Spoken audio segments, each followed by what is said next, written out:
गुरुर्ब्रह्मा गुरुर्विष्णु गुरुर्देव महेश्वरा गुरुर्साक्षात् परम ब्रह्मा तस्मै श्री गुरुवे नमः। आज की कथा भागवत में कहते हैं, सबसे पहले माता पिता का भक्त बनो। माता पिता सर्वोपरि है, इसी में आपका कल्याण है। अब माता पिता की भक्ति नहीं करते हैं तो कोई कल्याण होने वाला नहीं है। लाखों तीर्थ करने से कुछ होने वाला नहीं है। कहते हैं चंदन लगाने से क्या फायदा, लाखों टीका लगा लोगे और तुलसी माला पहन लोगे तो उससे भगवान का पूजा नहीं हो सकता है। मन साफ होना चाहिए, शुद्ध होना चाहिए। अब मन साफ नहीं है, शुद्ध नहीं है तो चंदन लगाने से कोई फायदा नहीं। उसी तरह लाखों कुछ भी आप करो, जितना हो उतना भक्ति करो, लेकिन माता पिता की मान्यता नहीं देते हो तो सारे के सारा विफल, कुछ भी होने वाला नहीं।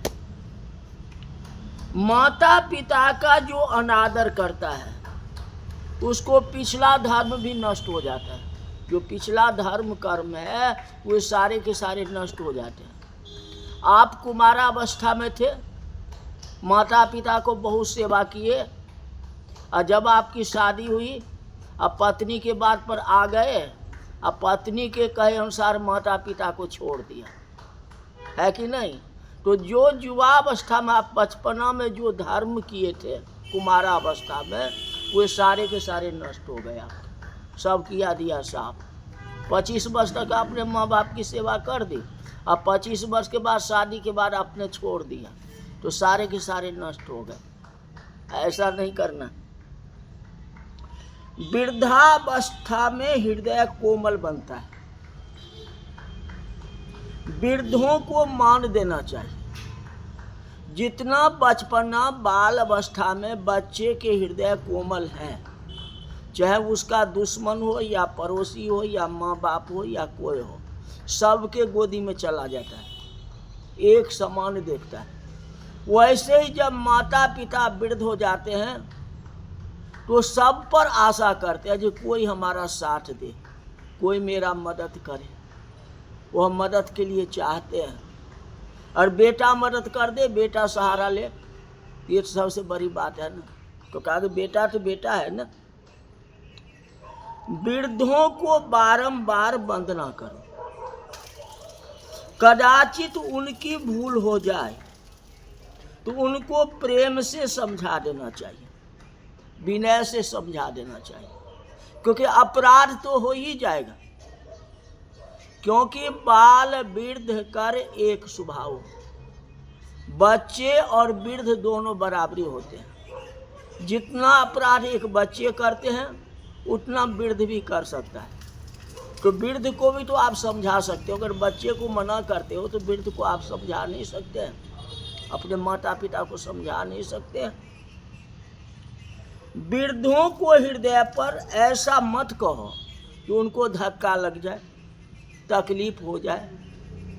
प्रेम से उनको समझा देना चाहिए, नहीं तो उनके मन से कोई बातें निकल जाएगी अर्किन साइट, जिससे आपको दुख अनुभव करना पड़े। कहते माता पिता श्राप नहीं देते हैं, हृदय में तकलीफ तो होती है ना। उनके तकलीफ को भगवान तो सुनते हैं, और अगर उसका अभिशाप लग ही जाए तो कोई बड़ी बात तो है नहीं। क्योंकि माता पिता दुखी हैं, दुखी अवस्था में वह कुछ भी कह सकते हैं। जिस तरह से राजा परीक्षित को जाने अनजाने संत के लड़के ने, जो संत तपस्या कर रहे थे, उनके गले में मरा हुआ सांप रख दिया, है कि ना। उनका बेटा आया और राजा और महात्मा संत कुछ भी नहीं देखे, क्योंकि हमारे पिता का अपमान किया है, गले में सर्प का माला डाल दिया। तुरंत में परीक्षित महाराज को श्राप दे दिए, जैसे तुम मरा हुआ सांप इनके गले में रख दिया है, वो यही सर्प तुमको जा करके डस लेगा और तुम्हारी मृत्यु हो जाएगी। तो उसी तरह तो माता पिता है, वृद्ध है, और उनके आत्मा से कुछ निकल जाए तो आप क्या करोगे? क्योंकि भगवान भी तो वृद्ध को ही साथ देते हैं।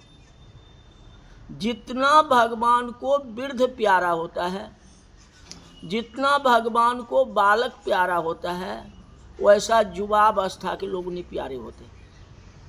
भगवान को भी ध्यान सबसे ज्यादा वृद्ध के ऊपर होता है, भगवान का ध्यान सबसे ज्यादा बालक के ऊपर है। राम माता पिता के अनन्य भक्त, राम के जैसा बंधु प्रेम इस जगत में कहीं भी नहीं मिलेगा। अपने भाई के साथ प्रेम करो, भाई के साथ कपट नहीं करना चाहिए। जहां तक हो भाई को मदद करना चाहिए, कपट न कर। आजकल बहुत से लोग भाई के साथ तो प्रेम करते हैं, किंतु अपने सगे भाई के साथ प्रेम नहीं करते। जो चचेरा फुफेरा है या पड़ोसी भाई है तो उसे तो बहुत मिलत रहेगी, हमारा दोस्त है जी, हाँ। और जो सगा भाई है उसके साथ मित्रता नहीं करते, उसके साथ विश्वासघात कर देते हैं। परेशु मैत्री, दूसरा भाई मित्र जैसा लगता है। अस्वजनेषु बैरम, अपने जन से आप बैर कर लेते, अपने भाई से बैर कर लेते हैं। पश्चिमत लोका कलिकोत्कानी, ये कलयुग है, सतयुग त्रेता द्वापर तो नहीं है। त्रेता में तो भरत जैसा भाई थे, ये तो कलयुग है। लेकिन भरत जैसा भाई बन जाओगे तो क्या आपत्ति है, और भाई के साथ कपट नहीं करोगे क्या फर्क पड़ता है? सोचना तो चाहिए। खाली नाम ही तो अलग है, कलयुग और त्रेता। युग तो वही है, चारों युग प्रताप तुम्हारा, चारों युग प्रताप तुम्हारा। इसमें ये तो नहीं लिखा गया जो कलयुग सतयुग त्रेता द्वापर, इसमें तो चारों का नाम हुआ ना। तो युग ही है ना, चाहे त्रेता हो या कलयुग हो, चाहे कुछ भी हो, भाई तो भाई ही है ना। भाई के साथ कपट नहीं करना चाहिए। राम जी के जैसा बंधु प्रेम आपको कहीं मिलेगा ही नहीं। राम जंगल में जाते हैं तो लक्ष्मण घर में रह नहीं सकते थे क्या? रह जाते। कैसा प्रेम है। खेल में भी कभी प्रभु ने लक्ष्मण को नाराज नहीं किया। भगवान खुद हार जाते थे, लक्ष्मण जी को जिता देते थे। मेरे भाई का हार नहीं होना चाहिए, क्योंकि ये मेरा भाई है, मेरे भाई को जीत हमारी जीत है। राम लक्ष्मण और भरत के साथ ऐसे खेल खेलते थे कि राम की हार हो जाती थी और भरत लक्ष्मण की जीत हो जाती थी। कौशल्या माँ को राम जी कहते थे, मैया मेरा लक्ष्मण छोटा है ना, लेकिन बहुत होशियार है। जिताए तो भगवान राम ने, लेकिन अब माँ को कहती है हमारा लक्ष्मण जो है बहुत होशियार है। मेरी हार हो गई, मैं तो हार गया, लक्ष्मण जी जीत गए। कभी खेल में भी अपने भाई को नाराज नहीं किया। राम वन में जाते हैं तो लक्ष्मण भी पीछे पीछे वन में जाए तो कोई बड़ी आश्चर्य की बात तो नहीं है। राम जी का प्रेम ही ऐसा था। राज में लक्ष्मण का भाग है और लक्ष्मण जी की धर्म पत्नी घर में है, माता पिता घर में है, किंतु बड़े भैया वन में जाए और मैं घर में रहूं, ऐसा नहीं हो सकता। मैं भाई के साथ जाऊंगा, चाहे हमारी पत्नी साथ जाए या न जाए, माता पिता जाए या नहीं, लाखों हो, ये मेरा भाई जो है सर्वोपरि है। लक्ष्मण जी राम जी के साथ चल देते। रामायण में कथा आती है जो राम रावण का युद्ध हुआ। लक्ष्मण जी महावीर हैं, रावण को घायल किया है। रावण घबरा गया, कहते कदाचित आज लक्ष्मण आवेश में आ जाए तो मुझे मार डालेगा। अब कोई उपाय रहा ही नहीं। रावण के पास देवों की दी हुई एक शक्ति थी, जो शक्ति का प्रहार लक्ष्मण के छाती पर किया और लक्ष्मण जी की मूर्छा आती, और हनुमान जी महाराज लक्ष्मण जी को उठा करके ले जाते है कि नहीं, मेघनाद के बारे में। श्री राम जी ने लक्ष्मण जी के मस्तक को गोद में लिया है, अब उनके मस्तक के ऊपर प्रेम से हाथ फेरते, और राम जी के आंख में आंसू है, आज आनंद से रो रहे हैं। वेदों में वर्णन आया है जो राम आनंदमय है, आनंदमय श्री राम जी की आंखों में आज आंसू है। कहते लक्ष्मण तू बोलता क्यों नहीं है? लक्ष्मण तू आंख खोल दे। लक्ष्मण तू क्यों नाराज हुआ? राम जी लक्ष्मण को मनाते हैं, और लक्ष्मण जी मूर्छा में पड़े हुए हैं, क्यों मेघनाद ने शक्ति मार दिया था। राम रोते हैं, और राम ने तो ऐसा कहा कि जगत में बहुत शोधने पर भी सीता जी की जैसी स्त्री मिल सकती है, सीता जैसी स्त्री मिल सकती है, किंतु लक्ष्मण जैसे भाई नहीं मिल सकता।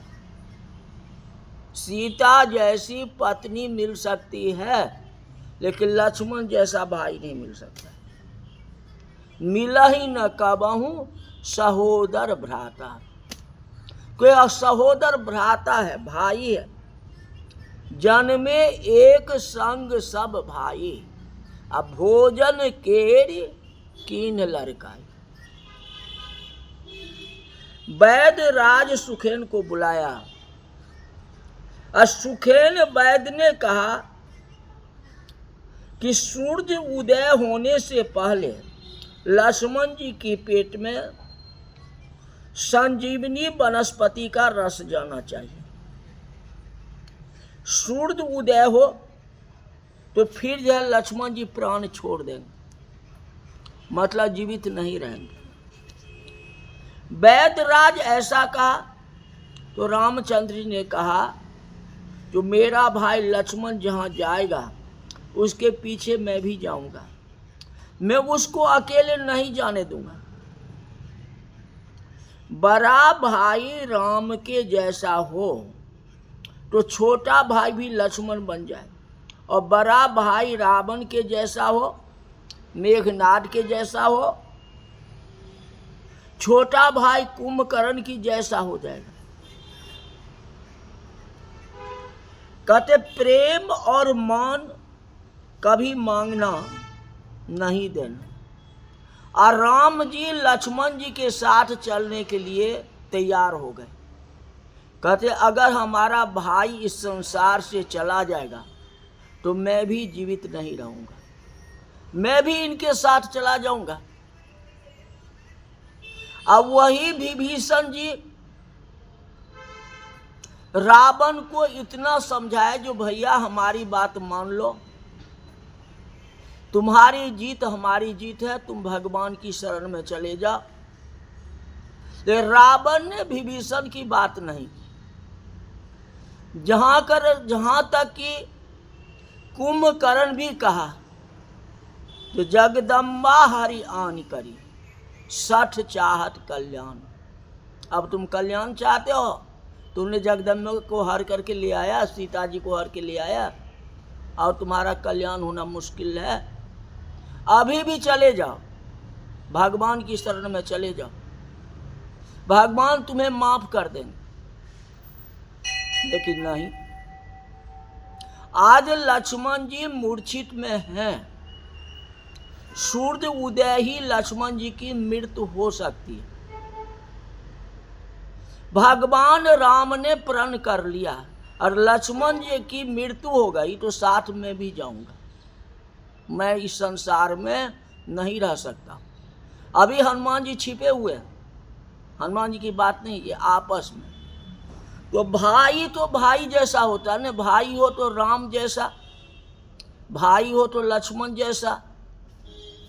जितना प्रेम राम और लक्ष्मण में था उतना प्रेम आज नहीं है।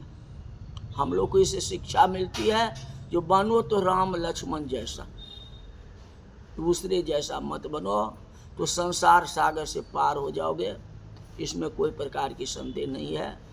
तो आज की कथा यही तक रही। बोल वृंदावन बिहारी लाल की जय। हरि ओम।